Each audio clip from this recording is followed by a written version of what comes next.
नमस्कार दोस्तों, एग्जामोफोबिया YouTube channel में आप सभी लोगों का स्वागत है। जैसा कि आप सभी विद्यार्थियों को मालूम है कि हम लोग यूपी पीसीएस पीटी 2021 को मद्देनजर रखते हुए 75 डेज़ का रिवीजन प्रोग्राम यानी एएलपी प्रोग्राम चला रहे हैं, जिसके तहत आप सभी लोगों को कॉन्सेप्ट क्लासेस मिलेंगी, साथ ही करंट अफेयर्स करवाया जाएगा, इसके साथ ही टेस्ट सीरीज करवाई जाएंगी। अभी तक टेस्ट सीरीज जीएस की 2 हो चुकी हैं। आज जो है तीसरी टेस्ट सीरीज करवाई जाएगी।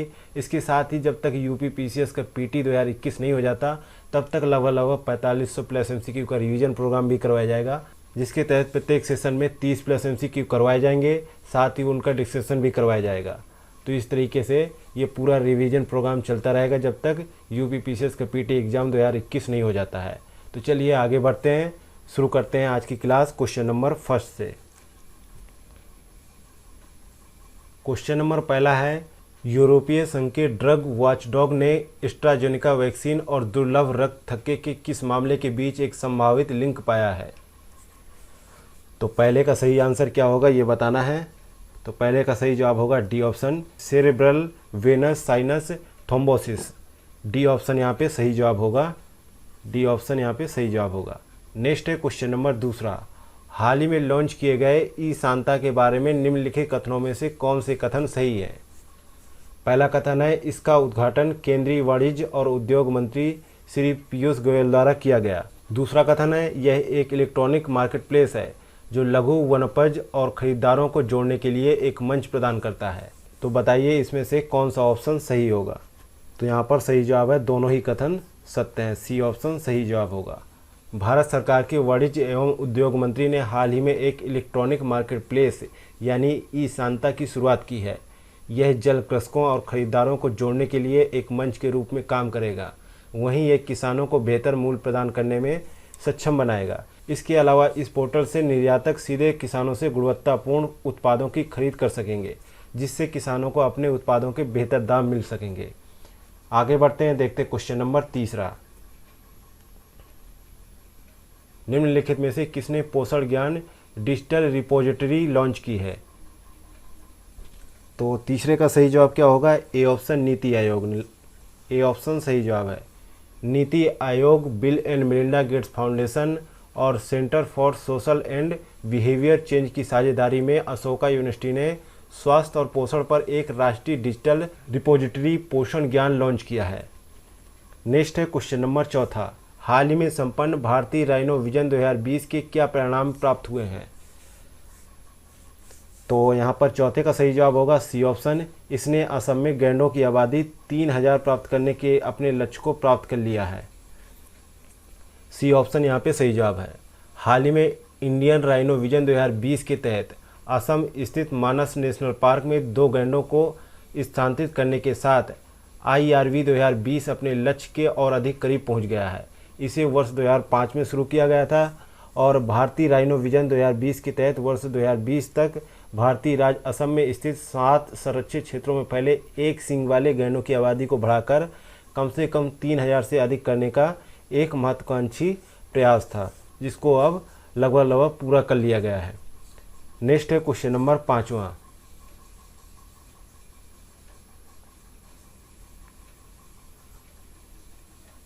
एलेसेंड्रा गैलोनी किस समाचार एजेंसी की पहली महिला प्रधान संपादक बनी है?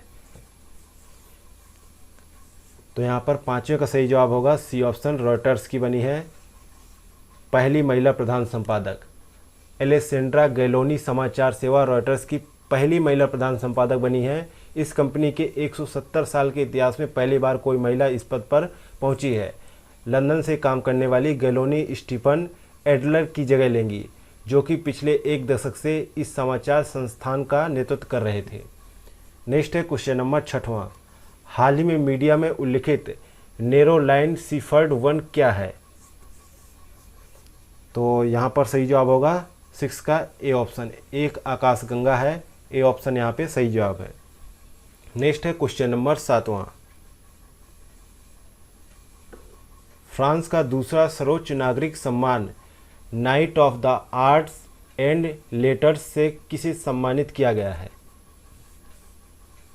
तो यहाँ पर 7वें का सही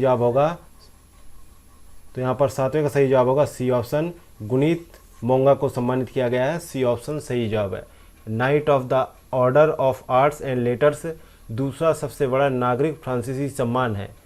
लीजन डी ऑनर फ्रांस का सर्वोच्च नागरिक पुरस्कार है। वहीं गुनीत मोंगा को भारतीय फिल्म निर्माता के तहत night of the order of arts and letters सम्मान से सम्मानित किया गया है, जो फ्रांस का दूसरा सर्वोच्च नागरिक सम्मान है। नेक्स्ट है क्वेश्चन नंबर 8वां। प्रधानमंत्री श्री नरेंद्र मोदी ने अप्रैल 2021 में किस देश की स्थापना की 100वीं वर्षगांठ के अवसर पर वहां के लोगों को बधाई दी है? तो इसका सही जवाब है सी ऑप्शन। जॉर्डन की स्थापना के 100वीं वर्षगांठ के अवसर पर प्रधानमंत्री नरेंद्र मोदी ने वहां के लोगों को बधाई दी है। नेक्स्ट है क्वेश्चन नंबर 9वां। जापान ने नष्ट हुए फुकुशिमा परमाणु स्टेशन से किस रेडियोधर्मी आइसोटोप युक्त पानी को समुद्र में छोड़ने की घोषणा की है? तो यहाँ पर 9वें का सही जवाब हो जाएगा डी ऑप्शन। ट्रिटियम युक्त पानी को समुद्र में छोड़ने की घोषणा की है। जापान ने 2011 की सुनामी में बर्बाद हुए फुकुशिमा परमाणु संयंत्र से 10 लाख टन से ज़्यादा प्रदूषित पानी को साफ करके समुद्र में छोड़ने की योजना को मंजूरी दे दी है। योजना के अनुसार समुद्र में डालने से पहले पानी को साफ किया जाएगा ताकि उसमें रेडिएशन का स्तर पीने के पानी के तय स्तर से भी कम हो जाए। नेक्स्ट है क्वेश्चन नंबर 10वां। योगेश प्रवीण जिनका हाल ही में निधन हो गया किसके विशेषज्ञ थे? ए ऑप्शन में वैदिक सभ्यता, बी ऑप्शन में सूफी आंदोलन, सी ऑप्शन में अवध का इतिहास, डी ऑप्शन में भारत में सिंचाई का इतिहास।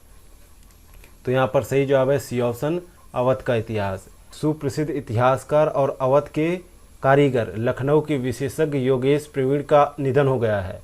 अपनी पुस्तकों और लेखों के माध्यम से उन्होंने जनता को अवध की समृद्ध विरासत और संस्कृति के बारे में जानने में सक्षम बनाया। उन्हें 2019 में पद्मश्री से सम्मानित किया जा चुका है। अगला है क्वेश्चन नंबर 11वां।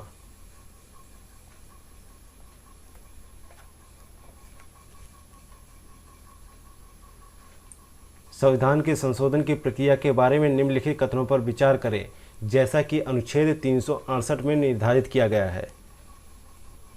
तो पहला कथन है विधेयक के प्रस्ताव को राष्ट्रपति की पूर्व अनुमति की आवश्यकता होती है, और दूसरा कथन है विधेयक को प्रत्येक सदन में पूर्ण बहुमत से पारित किया जाना चाहिए, और तीसरा कथन है दोनों सदनों के बीच मतभेद के मामले में दोनों सदनों की संयुक्त बैठक आयोजित की जाती है। तो यहाँ पर बताना है कि नीचे दिए गए कूट का उपयोग करके सही उत्तर चुनिए। तो यहाँ पर बताना है कि कौन सा सही है।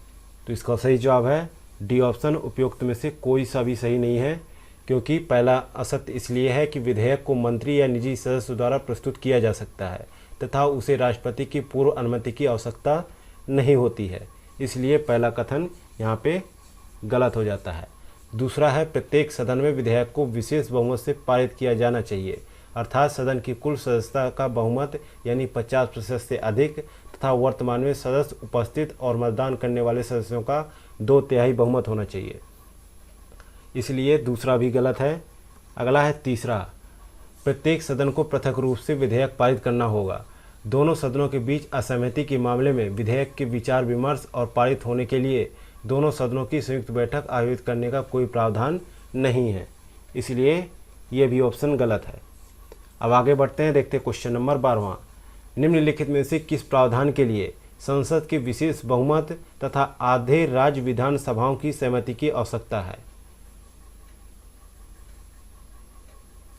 पहला है राजनीति के निर्देशक सिद्धांत, दूसरा है राष्ट्रपति का चुनाव, तीसरा है सर्वोच्च न्यायालय से संबंधित प्रावधान। तो यहाँ पर दूसरा और तीसरा सही है, सी ऑप्शन यहाँ पे सही जवाब हो जाएगा, जबकि पहला गलत है, क्योंकि मौलिक अधिकार और राजनीति के निर्देशक सिद्धांत संविधान में उन प्रावधानों में से हैं जिन्हें संसद की विशेष बहुमत से संशोधित करने की आवश्यकता होती है, इसलिए ये कथन असत्य है। आगे बढ़ते हैं, देखते हैं क्वेश्चन नंबर 13वां। निम्नलिखित कथनों पर विचार करें। पहला कथन है राज्य विधानसभाएं संविधान में संशोधन के लिए कभी कोई विधेयक या प्रस्ताव नहीं ला सकती हैं, और दूसरा कथन है संविधान में संशोधन करने के लिए संसद की शक्ति की सीमा मिनर्वा मिल्स मामले के तहत स्थापित की गई थी। तो यहाँ पर पहले कथन की बात करें तो संविधान में संशोधन करने की शक्ति संसद में निहित है। इसलिए संयुक्त राज्य अमेरिका के विपरीत राज्य विधानसभाएं एक मामले को छोड़कर संविधान में संशोधन के लिए कोई विधेयक या प्रस्ताव नहीं ला सकती हैं। अर्थात राज्यों में विधान परिषदों के निर्माण या उन्मूलन के लिए संसद से अनुरोध करने का प्रस्ताव है। तो यहाँ पर पहला कथन असत्य हो जाता है, जबकि दूसरा सही है। तो यहाँ पर ए ऑप्शन सही, तो यहाँ पर बी ऑप्शन सही जवाब हो जाएगा। नेक्स्ट है क्वेश्चन नंबर 14 है, राष्ट्रपति के चुनाव के बारे में निम्नलिखित कथनों पर विचार करें। राज्यों की विधानसभाओं के निर्वाचित सदस्य केवल निर्वाचक मंडल में भाग ले सकते हैं। ये कथन सही है। अगला है, जब कोई विधानसभा भंग होती है तो सदस्य राष्ट्रपति चुनाव में मतदान करने के लिए योग्य होते हैं, केवल तभी जब राष्ट्रपति चुनाव से पहले भंग विधानसभा के लिए नए सिरे से चुनाव नहीं हो सकते।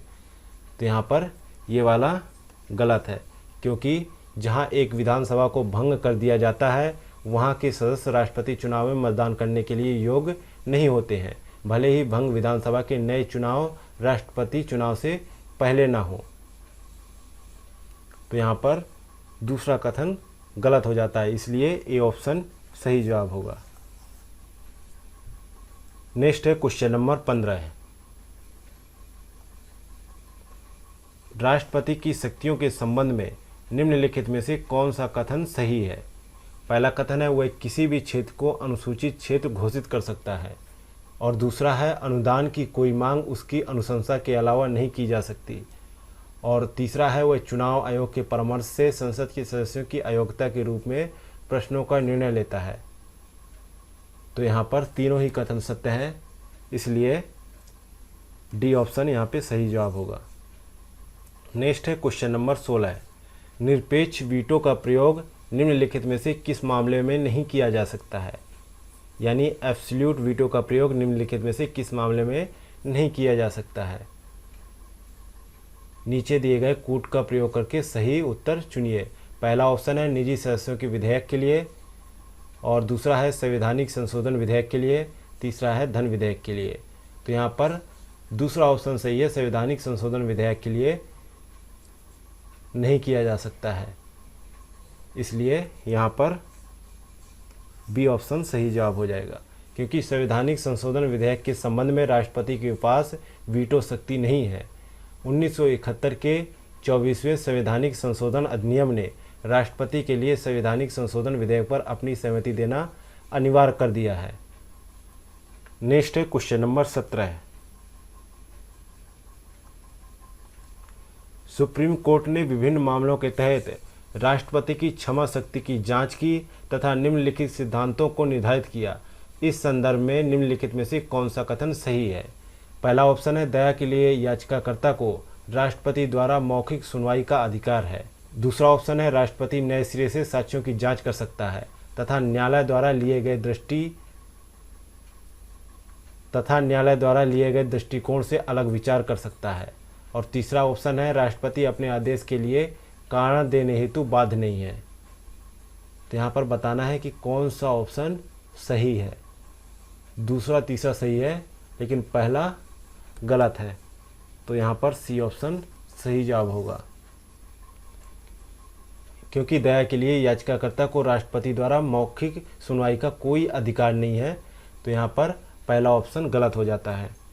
नेक्स्ट है क्वेश्चन नंबर 18, निम्नलिखित कथनों पर विचार करें।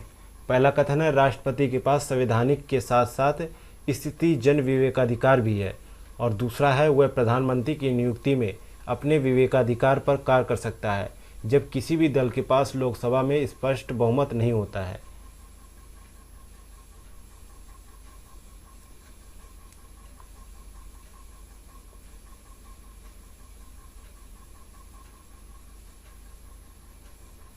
तो यहाँ पर केवल दूसरा ऑप्शन सही है, पहला गलत है, क्योंकि राष्ट्रपति के पास कोई संवैधानिक विवेकाधिकार नहीं है, उनके पास कुछ स्त्री जन विवेकाधिकार है।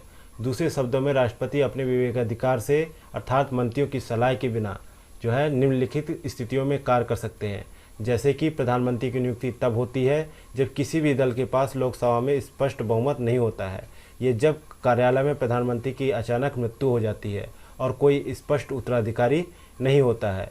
और दूसरी शर्त यह है कि जब वह लोकसभा के विश्वास को प्रमाणित नहीं कर सकता है तो मंत्रिपरिषद का विघटन हो जाता है। और तीसरी शर्त यह है कि यदि मंत्रिपरिषद ने अपना बहुमत खो दिया है तो लोकसभा का विघटन होगा। नेक्स्ट है क्वेश्चन नंबर 19।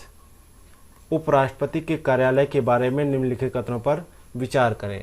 पहला ऑप्शन है उपराष्ट्रपति का चुनाव एकल हस्तांतरी मत के माध्यम से अनुपातिक प्रतिनिधित्व की प्रणाली के अनुसार होता है। और दूसरा ऑप्शन है संविधान के अनुसार उस पर संविधान के उल्लंघन के लिए महायोग भी लाया जा सकता है। तो 10वें का सही जवाब होगा कि सही के लिए चुनना है तो पहला ही कथन सत्य है, दूसरा गलत है। उसके निष्कासन के लिए एक औपचारिक महाभियोग की आवश्यकता नहीं है। उन्हें पूर्ण बहुमत से पारित राज्यसभा के प्रस्ताव के द्वारा हटाया जा सकता है, अर्थात सदन के कुल सदस्यों का बहुमत होना आवश्यक है और लोकसभा द्वारा सहमति व्यक्त की जानी होनी चाहिए। लेकिन जब तक कम से कम 14 दिनों की अग्रिम सूचना नहीं दी जाती तब तक इस तरह के किसी भी प्रस्ताव को नहीं लाया जा सकता है। विशेष रूप से उनके निष्कासन के लिए संविधान में किसी भी आधार का उल्लेख नहीं किया गया है। नेक्स्ट है क्वेश्चन नंबर 20।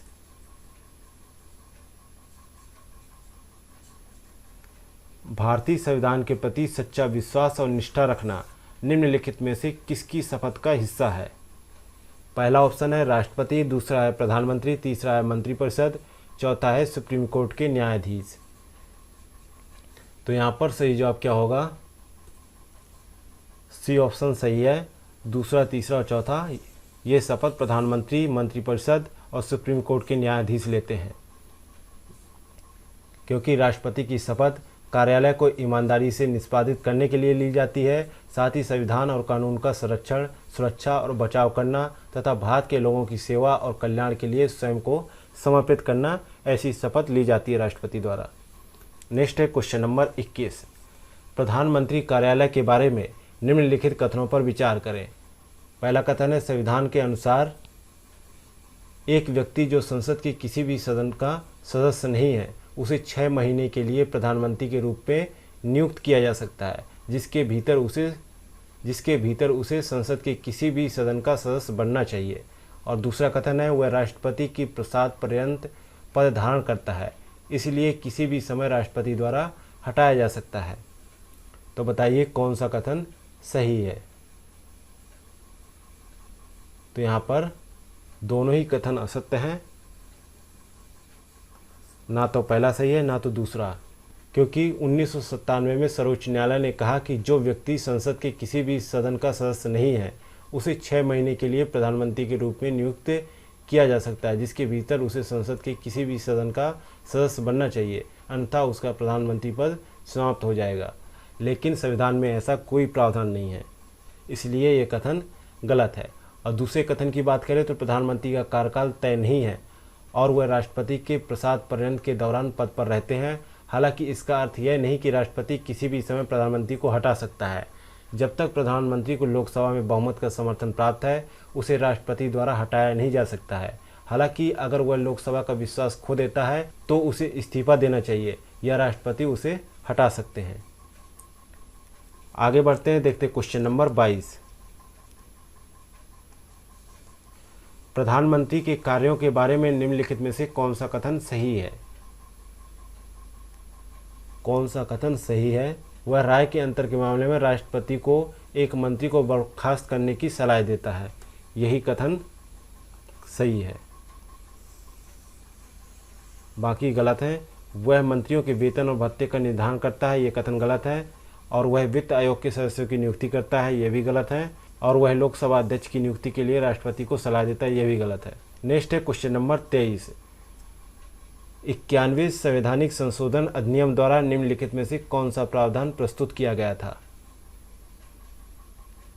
तो यहाँ पर दूसरे नंबर का जो है प्रावधान प्रस्तुत किया गया था कि मंत्रिपरिषद में प्रधानमंत्री सहित मंत्रियों की कुल संख्या लोकसभा के कुल सदस्य संख्या के 15% से अधिक नहीं होगी। बी ऑप्शन यहाँ पे सही जवाब है। नेक्स्ट है क्वेश्चन नंबर 24। संघ कार्यकारिणी के संबंध में निम्नलिखित कथनों पर विचार करें। पहला कथन है कि राष्ट्रपति मंत्रिपरिषद की सहायता और सलाह के बिना कार्यकारी शक्ति का प्रयोग नहीं कर सकता। और दूसरा है मंत्रिपरिषद सामूहिक रूप से लोकसभा के प्रति उत्तरदायी होता है। और तीसरा है एक मंत्री जो संसद के एक सदन का सदस्य होता है उसे दूसरे सदन में मतदान करने और कार्यवाही में भाग लेने का अधिकार होता है। तो यहाँ पर तीसरा वाला गलत है कि एक मंत्री जो संसद के एक सदन का सदस्य होता है उसे दूसरे सदन में मतदान करने और कार्यवाही में भाग लेने का अधिकार होता है। ये कथन गलत है, इसलिए पहला और दूसरा सही है, ए ऑप्शन सही है। पहले कथन की बात करें तो सर्वोच्च न्यायालय के अनुसार अनुच्छेद 74 अनिवार्य है तथा इसलिए राष्ट्रपति मंत्रिपरिषद की सहायता और सलाह के बिना कार्यकारी शक्ति का प्रयोग नहीं कर सकता है। वहीं दूसरे कथन की बात करें तो अनुच्छेद 75 स्पष्ट रूप से बताता है कि मंत्रियों की परिषद सामूहिक रूप से लोकसभा के लिए उत्तरदायी है। इसका अर्थ यह है कि सभी मंत्री अपने सभी कार्य के लिए लोकसभा के प्रति संयुक्त रूप से उत्तरदायी होंगे। लेकिन तीसरा कथन यहाँ पे गलत है, क्योंकि एक मंत्री जो संसद के एक सदन का सदस्य है उसे बोलने और दूसरे सदन की कार्रवाई में भाग लेने का अधिकार होता है, लेकिन वह केवल उसी सदन में मतदान कर सकता है जिसके वह सदस्य हैं। नेक्स्ट है क्वेश्चन नंबर 25। मंत्रिपरिषद में 3 श्रेणी के मंत्री होते हैं, अर्थात कैबिनेट मंत्री, राज्य मंत्री और उप मंत्री। निम्नलिखित में से कौन सा कथन गलत है? पहला कथन है राज्य मंत्रियों को मंत्रालयों या विभागों का स्वतंत्र प्रभार नहीं मिल सकता है। और दूसरा कथन है राज्य मंत्री कैबिनेट की बैठकों में भाग नहीं ले सकते हैं जब तक कि विशेष रूप से आमंत्रित नहीं किया जाता है। और तीसरा कथन है उप मंत्री कैबिनेट के सदस्य बन सकते हैं। तो यहाँ पर पहला और तीसरा कथन गलत है और जो है दूसरा कथन सत्य है, इसलिए यहाँ पर गलत के लिए पूछा गया है तो पहला और तीसरा गलत है। बी ऑप्शन यहाँ पे सही जवाब होगा। बात करें पहले ऑप्शन की तो राज्य मंत्रियों को या तो मंत्रालयों या विभागों का स्वतंत्र प्रभार दिया जा सकता है या उन्हें कैबिनेट मंत्रियों से संबंध किया जा सकता है। लेकिन दूसरे कथन की बात करें तो राज्य मंत्री कैबिनेट के सदस्य नहीं होते हैं तथा कैबिनेट की बैठकों में शामिल नहीं होते हैं जब तक कि विशेष रूप से आमंत्रित नहीं किया जाता है, जब तक उनके मंत्रालयों या विभागों से संबंधित कुछ को कैबिनेट द्वारा माना जाता है। अगला है तीसरा ऑप्शन, उप मंत्री कैबिनेट के सदस्य नहीं होते हैं तथा कैबिनेट की बैठकों में शामिल भी नहीं हो सकते। नेक्स्ट है क्वेश्चन नंबर 26। कैबिनेट समितियों के बारे में निम्नलिखित कथनों पर विचार करें। तो पहला ऑप्शन है ये व्यापार के नियमों के तहत स्थापित किए गए हैं। और दूसरा है यदि प्रधानमंत्री किसी समिति का सदस्य है तो वह सदैव इसकी अध्यक्षता करता है। और तीसरा है संसदीय मामलों की समिति की अध्यक्षता वित्त मंत्री करते हैं। तो यहाँ पर पहला और दूसरा कथन जो है सही है, बाकी तीसरा गलत है। ए ऑप्शन यहाँ पे सही है। तीसरा इसलिए गलत है कि संसदीय मामलों की समिति वर्तमान में रक्षा मंत्री की अध्यक्षता में होती है। नेक्स्ट है क्वेश्चन नंबर 27। भारत के महान्यायवादी के कार्यालय के लिए योग्यता संबंधी निम्नलिखित कथनों पर विचार करें। पहला कथन है कि उसे भारत का नागरिक होना चाहिए और दूसरा कथन है कि वह राष्ट्रपति के विचार में 5 वर्षों के लिए किसी उच्च न्यायालय का न्यायाधीश या 10 वर्षों के लिए किसी उच्च न्यायालय का अधिवक्ता या प्रतिष्ठित न्यायविद रहा हो। तो इस प्रकार से यहाँ पे सी ऑप्शन सही जवाब हो जाएगा कि दोनों ही कथन सत्य है। नेक्स्ट है क्वेश्चन नंबर 28। भारत के महान्यायवादी के कार्यालय के बारे में निम्नलिखित कथनों पर विचार करें। पहला कथन है कि महान्यायवादी उन सभी विशेषाधिकारों और प्रतिरक्षाओं का आनंद लेता है जो संसद के सदस्य के लिए उपलब्ध है। और दूसरा है अपने निजी कानूनी व्यवहार में वह भारत सरकार की अनुमति के बिना आपराधिक अभियोगों में आरोपी व्यक्तियों की रक्षा कर सकता है। और तीसरा है वह केंद्रीय कैबिनेट का सदस्य है। तो यहाँ पे बताना है कि कौन सा कथन सही है। तो यहाँ पर केवल पहला ही कथन सत्य है, बाकी जो है दूसरा तीसरा गलत है। ए ऑप्शन यहाँ पे सही जवाब होगा। नेक्स्ट है क्वेश्चन नंबर 29। शैलेश नायक समिति ने किसके नियमन के लिए सिफारिशें दी हैं? तो यहाँ पर सही जवाब होगा सी ऑप्शन, तटीय विनियमन क्षेत्र के लिए उन्होंने सिफारिशें दी हैं तटीय अधिनियम क्षेत्र 2018 की अधिसूचना शैलेश नायक समिति की सिफारिशों पर आधारित है। समिति ने कुछ सिफारिशें की हैं जो CRZ क्षेत्रों में सुरक्षा के कई पहलुओं को संकीर्ण कर सकती है। उदाहरण के लिए CRZ थर्ड को घनी आबादी वाले ग्रामीण क्षेत्रों और कम ग्रामीण क्षेत्रों में गैर विकास क्षेत्र के माध्यम से 50 मीटर तक कम करता है। नेक्स्ट है क्वेश्चन नंबर 30 और आज के ILP प्रोग्राम का अंतिम क्वेश्चन। फहीमा शिरीन बनाम केरल राज्य अधिनिर्णय किससे संबंधित है?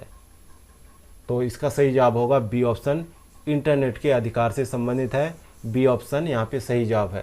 केरल उच्च न्यायालय ने अपने अधिनिर्णय में फहीमा शिरीन RK बनाम केरल राज्य और अन्य को स्पष्ट रूप से अस्वस्थ रूप से घोषित करके एक बड़ा कदम उठाया है कि इंटरनेट का उपयोग करना भारतीय संविधान के अनुच्छेद 21 में निजता का अधिकार का एक मौलिक अधिकार है।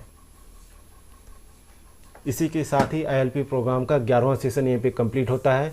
मिलते हैं नेक्स्ट क्लास में। Thank you for watching examophobia YouTube channel. अरे भैया सुनो सुनो, हाँ तुम्ही से कह रहे हैं। अब यहाँ तक आ ही गए हैं तो मतलब वीडियो अच्छी लगी है, और वीडियो अच्छी लगी है तो लाइक करना शर्माना कैसा। तो हमारी वीडियो को लाइक करें, शेयर करें और चैनल को सब्सक्राइब करना बिल्कुल ना भूलें। धन्यवाद।